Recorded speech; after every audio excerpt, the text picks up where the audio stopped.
Namerwisyo sa malaking bahagi ng Luzon ang rumaragasang baha at landslide dahil sa walang tigil na buhos ng ulang dala ng bagyong Enteng. Sa Antipolo City, 7 ang napaulat na nasawi, kabilang ang isang buntis. May report si Emil Sumangi. Wala ng buhay ng mahukay ang ginang na ito matapos matabunan ng gumuhong lupa sa barangay San Jose sa Antipolo City.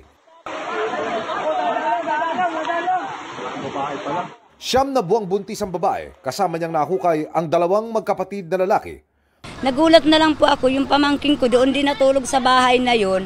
Tumatakbo siya, sabi niya, tita, sabi niya, tulong, bakit? Sabi niya, nawawala na daw yung ate Ella niya. Bakit nga anong nangyari? Sabi niya, wala na, nag-landslide nga daw po. Tila nauka ang bundok kung saan galing ang lupang tumabon sa kanilang bahay.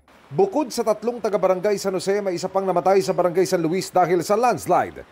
3 naman ang nasawi matapos malunod sa pagbaha. Ang bahagi naman ng barangay de la Paz, nagmistulang ilog. Nalubog sa rumaragasang tubig ang isang puting sasakyan. Kulay putik naman ang tubig na umaagos sa Cogyo Village sa barangay Bagong Nayon. Sa barangay Lagundi sa bayan ng Morong Rizal, nagdulot ng hanggang baywang na baha ang magdamag na ulan. Nagtataka rin kami kasi alam namin hindi naman kami binabaha ng ganito. Simula pa. Tapos nung bigla nga lang na nagkaroon ng mga subdivision na dyan, sa taas, sa bundok, ayan na, umpisa na yan. Doon na kami nangangamba. Sa kasagsagan ng ulan, nasira ng tubig ang ilang bahay malapit sa Tanay River. Kabilang sa mga natangay si Mika Tolosa, bukas ipagpapatuloy ang search operations para sa kanya. Ito po ay tinangay kasama po ng kanyang bahay. May kukunin po siyang gamit sa supposed to be. Ngayon, hindi na po siya nakabalik. Sa lakas naman ng agos ng tubig mula sa katabing ilog, nauka ang ilalim ng kalsadang ito. Sa barangay Silangan sa San Mateo Rizal, isinara na ito sa mga sasakyan. Ayusin agad yan. Iko-convert ito into culvert type na bridge. Tuluyan namang bumigay ang riprap na ito sa Las Piñas, Zabote River Drive. 10 sa 20 barangay sa Las Piñas ang binaha. Damarin ang lakas ng ulan at hangin sa Pasay City. Sa Maynila, pinatumba ng malakas na hangin ng isang puno at poste sa bahagi ng Ross Boulevard. Binaha naman ang isang bahagi ng Baseco Compound. Umabot din sa kalsada ang tubig mula sa Manila Bay dahil sa lakas ng hampas ng alon. Emil Sumangil, nagbabalita para sa GMA Integrated News. Malaking bahagi pa rin ng Felix Avenue sa Cainta, Rizal ang baha hanggang nitong gabi. May mga dineploy ng truck ang LGU pero marami pa rin commuter ang lumusong para makauwi. May report si Nico Wahe.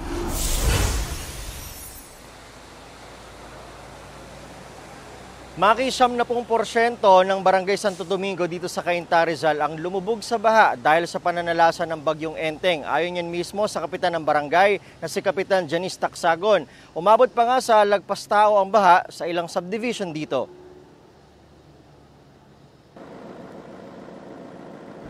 Alas 5 ng hapon kanina pero ganito pa rin ang sitwasyon sa Barangay Santo Domingo, Cainta, Rizal. Marami ang nahirapang sumakay. Maraming galing sa trabaho ang nakisakay sa truck ng lokal na pamahalaan para makauwi. Sa Felix Avenue, maraming naglalakad para makauwi. Malalim po yung tubig. Problema, wala po kami pagkain. Mukhang kami hanggang bewang po yung tubig. Lubog din sa bahang ilang subdivision. Sakay kami ngayon ng rescue truck nitong Barangay Santo Domingo dito sa Cainta, Rizal. Ang inililibot namin ngayon ay yung Ville East Subdivision kung saan mula raw kaninang alas 10 ng umaga ay lagpas tao ang baha. Ngayon, alas 6 na pasado ng gabi, medyo bumaba na, nasa bandang baywang at dibdib na lang yung baha rito. Maraming residente hindi alintanang gadibdib na baha para lang makabili ng pagkain. May iba na nakasakay sa bangka at mga makeshift na pampalutang. Sa junction po, bumili po ng ulam. Wala na po kaming stock sa bahay. Titingnan ko po yung motor ko dyan sa labas. Hindi ko po alam, baka tinangay na ng baha eh. Bukod sa mga bahay, may mga sasakyan ding lubog sa baha. Inilubog na naman halos ang 90% ng aming nasasakupan dito sa Barangay Santo Domingo. Mas nagpabaha pa raw ang pagguho ng ilang perimeter fence sa Cainta. Naging cause ng pagpasok ng mabilis ang pagpasok ng mga tubig baha dito sa area ng Cainta. Meron isa sa Village East, meron sa Barangay San Isidro. Maki, mayroong 3 evacuation center ngayon dito sa Barangay Santo Domingo kung saan 17 pamilya ang pansamantalang tumutuloy. Maki.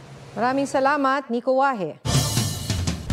Naramdaman sa Aurora ang hagupit ng bagyong Enteng nang maglandfall ito sa bayan ng Kasiguran. May report si Ian Cruz. Ganito katindi ang hagupit ng bagyong Enteng sa Kasiguran, Aurora nang maglandfall kaninang hapon. Sa lakas ng hangin, bumagsak ang lonang ito. Malalaki ang mga alon. Wala ng kuryente simula pa umaga. Marami ang nakikicharge ng cellphone sa munisipyo. Sobrang lakas po siguro ng hangin, tsaka yung ulan po. Nagsanip parang mag-ipo-ipo po yung ulan. Brown out po. Tsaka kailangan may communication sa mga kapatid para malaman nila yung sitwasyon po dito. Sa bayan naman ng Dinalungan, inalis muna ng mga mangingisda sa laot ang kanilang bangka. Ilang puno ang bumagsak sa highway. Report na rin po ibang barangays po natin na affected na po yung mga crops po nila, kagaya po ng mga palay, mais, mga ganyan po. Nagsitumbahan na, sir. Sa San Fernando, La Union, naranasan ang malakas na ulan. Ilang kalsada ang binaha. Nagsilikas naman ang ilang residente ng Marilao, Bulacan dahil sa baha. Lagpas tao ang baha sa ilang parte ng Barangay San Jose Patag sa bayan ng Santa Maria. Patuloy ang pagbabantay ng mga taga-barangay para pigilan ang mga taong gustong tumawid. Nagpakawala naman ng tubig ang Bustos Dam matapos itong lumampas sa spilling level. Ian Cruz nagbabalita para sa GMA Integrated News. Nagdeklara na ng state of calamity sa Naga City, Camarines Sur dahil sa malawakang pagbaha. May report si James Agustin. Isang bahayang inanod sa Labo River sa Camarines Norte. Wala namang nasaktan dahil walang tao sa bahay. Isinailalim na sa state of calamity ang Naga City, Camarines Sur dahil sa malawakang pagbaha. Nagulat nga po kami kasi po ilan baha naman po dito, hindi naman katulad dati. Ngayon po talagang napakabilis po talaga.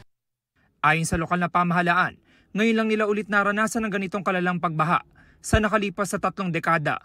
Kasabay pa noon yung high tide kasi meron tayong ilog, yung Bicol River. Ito ay konektado po ito sa San Miguel Bay. At may panahon po na mataas yung level ng tubig. Kinumpirma ng LDRMO na 2 na ang nasawi dahil sa bagyo. Isang lalaking na kuryente at isang 9 na buwang sanggol na babae. Sa bayan ng Milaor, abot dibdib na ang tubig. Bangka muna ang ginagamit ng ilang residente. Binulabog naman na rumaragasang baha at malakas na hangin ang bayan ng Pio Duran sa Albay. Inilikas na ang ilan para sa kanilang kaligtasan. Wala nang ulan pero hanggang bewang pa rin ng tubig sa Lopez, Quezon. Hindi na kayo magpapa-rescue talaga? Talagang ano na? Oo, paano? Sige. Pag ano na, saka malaki na yung saka sila nagpapa-rescue. Saka malalim na, doon naman po kami nahihirapan na. At gawa ng rescue na. Maraming bangka naman ang nawasak sa bayan ng Alabas. Isolated naman ang malaking bahagi ng Mabitak, Laguna dahil sa hanggang bewang na baha. Umapaw ang Mabitak, Santa Maria River. Mga umapaw na irigasyon naman ang nagpabaha sa Pila at Santa Cruz. Apektado pati mga Itikan at Babuyan. Sa Cebu City, patay na ma-recover ang 17 anyos sa babae mula sa gumuhong pader at riprap. 5 nasugatan, 8 bahay ang nasira.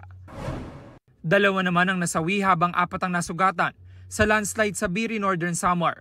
Ayon sa Office of the Civil Defense Eastern Visayas, halos 20,000 ang apektado ng pagbaha at pagguho ng lupa sa buong rehiyon. James Agustin, nagbabalita para sa GMA Integrated News. 1.5 milyong piraso ng laptop, libro at iba pang gamit ng DepEd ang 4 na taon na umanong nakatenga. Isiniwalat yan ni Secretary Sani Angara sa pagdinig sa Kamara para sa hinihinging budget ng DepEd para sa susunod na taon. Humingi na raw sila ng tulong para may alis sa mga gamit sa warehouse ng kanilang logistics provider. Tinalakay rin sa pagdinig ang paggamit ng 112.5 million pesos na confidential funds ng DepEd noong panahon ni Vice President Sara Duterte. Pero sabi ng DepEd, hindi nila alam kung paano ito ginamit ng dating liderato ng DepEd. Hinihingan pa namin ng reaksyon ng Vice Presidente sa mga issue na lumabas sa pagdinig.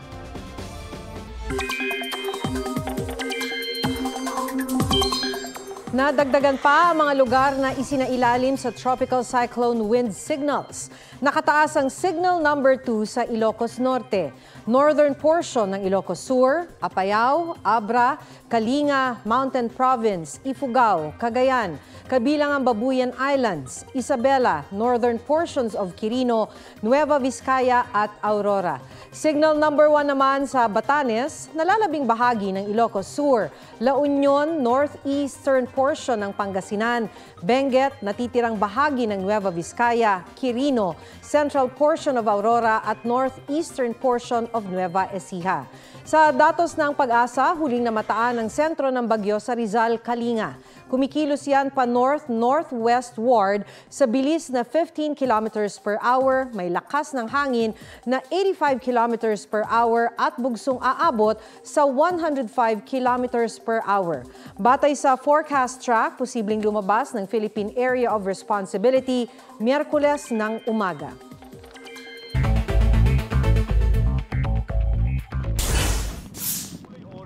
Kitang-kita ang apoy na tumutupok sa MV Camila na nakadaong malapit sa Navotas Centennial Park. Na-rescue ang 18 sakay ng barko, 2 sa kanilang sugatan. 2 barko rin ang bumangga sa dike dahil sa lakas ng hangin at alon. Nabasag ang ilang bahagi ng dike. Sunog sumiklab sa isang residential area sa Scout Limbaga sa Quezon City. Isa ang patay. Sugatan ng 2 bomberong rumisponde sa sunog. Inaalam pa ang sanhi ng apoy. Joseph Morong nagbabalita para sa GMA Integrated News.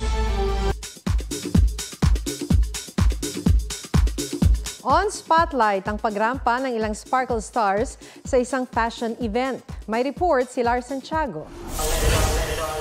Ilang sparkle stars finlex ang toned body sa Fashion Week ng isang clothing line.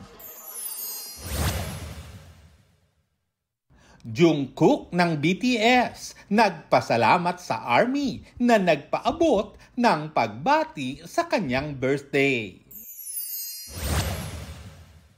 Daesung at G-Dragon all out ang suporta sa solo concert ni Taeyang. Instant reunion ng Big Bang members, ikinatuwa ng fans. Lars Santiago nagbabalita para sa GMA Integrated News. Yan po ang State of the Nation para sa mas malaking misyon, para sa mas malawak na paglilingkod sa bayan. Sa ngalan ni Ato Maralio, ako si Maki Pulido mula sa GMA Integrated News, ang News Authority ng Pilipino. Huwag magpahuli sa mga balitang dapat ninyong malaman. Mag-subscribe sa GMA Integrated News sa YouTube. Sa mga kapuso abroad, subaybayan nyo kami sa GMA Pinoy TV at sa www.gmanews.tv.